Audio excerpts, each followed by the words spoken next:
Very good morning to this Tuesday morning devotional. I'm Mike and I'll be guiding you through this. So we're continuing in our study of Nehemiah. The passage I've got is quite a long one this morning, so I'm going to try and speed read it to save time. As I haven't got the glasses with me, there may be a few hiccups on the way, but we'll see. So this morning's reading is this one, Nehemiah 3 verses 15 to 32. And it says this: The fountain gate was repaired by Shallum, son of Kohaziah, the leader of the Mizpah district. He rebuilt it, roofed it, set up its doors, and installed its bolts and bars. Then he repaired the wall of the pool of Siloam near the king's garden, and he rebuilt the wall as far as the stairs that descend from the city of David.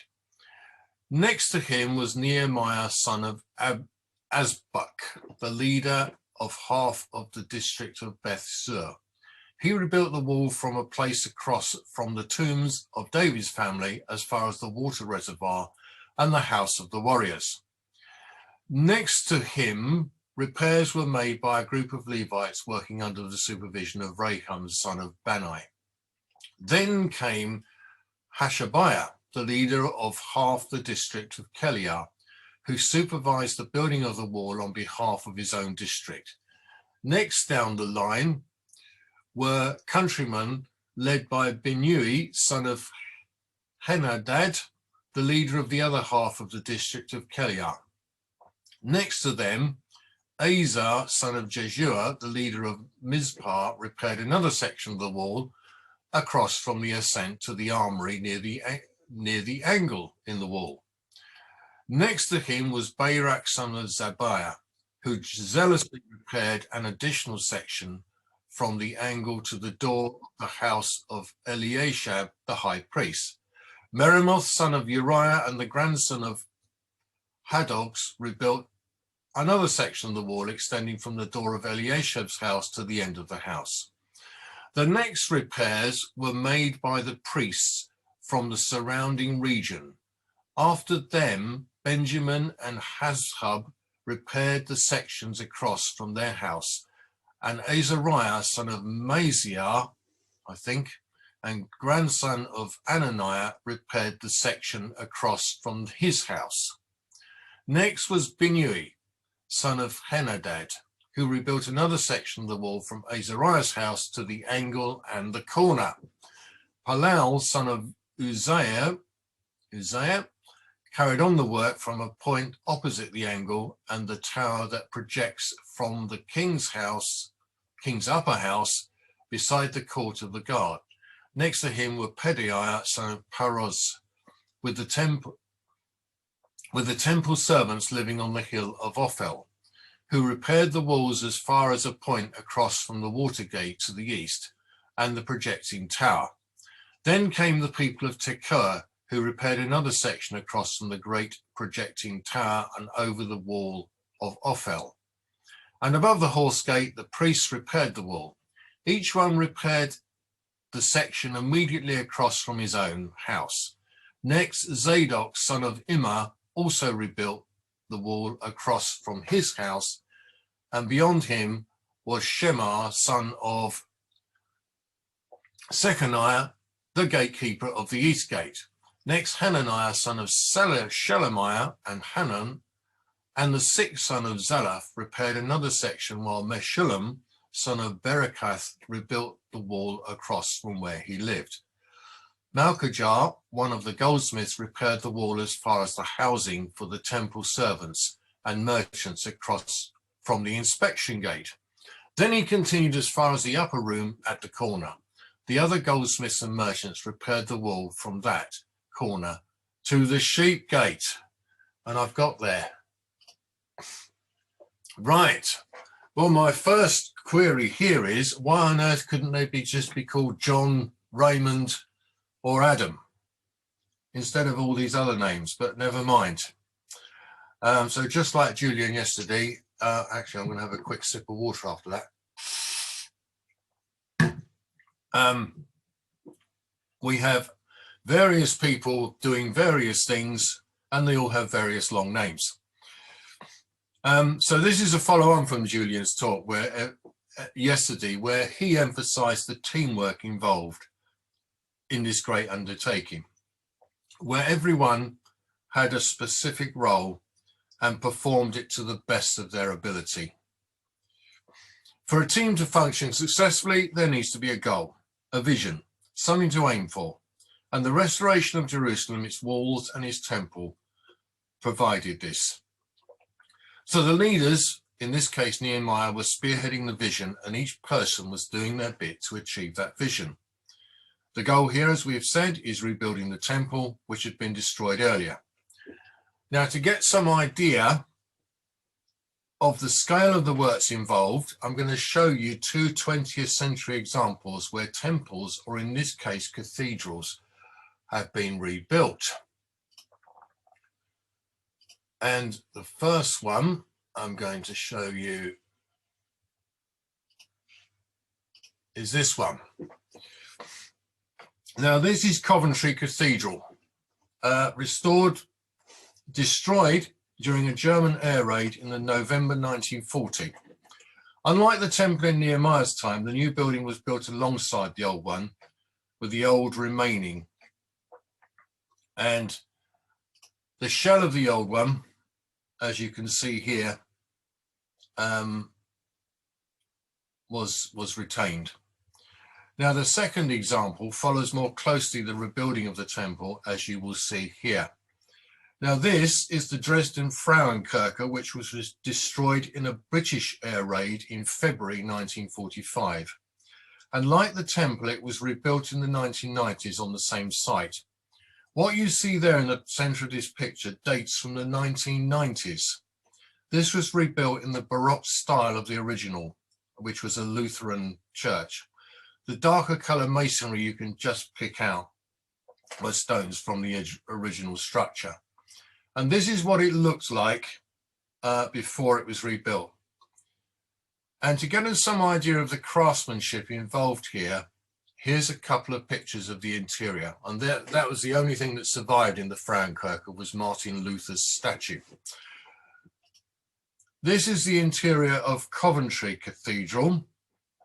And as you can see, you can appreciate the amount of craftsmanship that was involved. So you've got the stained glass windows there, you've got the tapestry, and all the other things you can see there, which made up this new building. And this one is the Frauenkirche in Dresden. This is the cupola, or the dome. And as you can see, it's been beautifully restored to its original glory. It was a 17th century building, I believe. But all of this, as I say, dates from the last 30 or so years. So the passages of yesterday and today describe in meticulous detail how each area of the temple was rebuilt and how the whole workforce dubbed together to make it happen. And this is what happened in Coventry and in Dresden, as you can see here. And you've got the beautiful results of all these craftsmen coming together. Okay, this is a picture of St. Pancras Station. This is a picture of the train shed, which was originally built in 1867 and restored in 2007. This building's function, as you probably are aware, is to host trains and their passengers' comings and goings.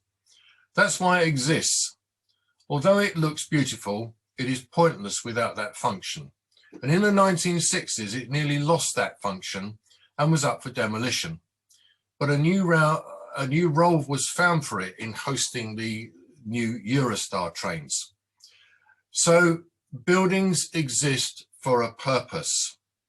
And finally, this building. Unlike the other buildings featured, this is not an architectural masterpiece, I think you would agree, but is functional. Rather than being a train shed, this is a shed or a house for people within it.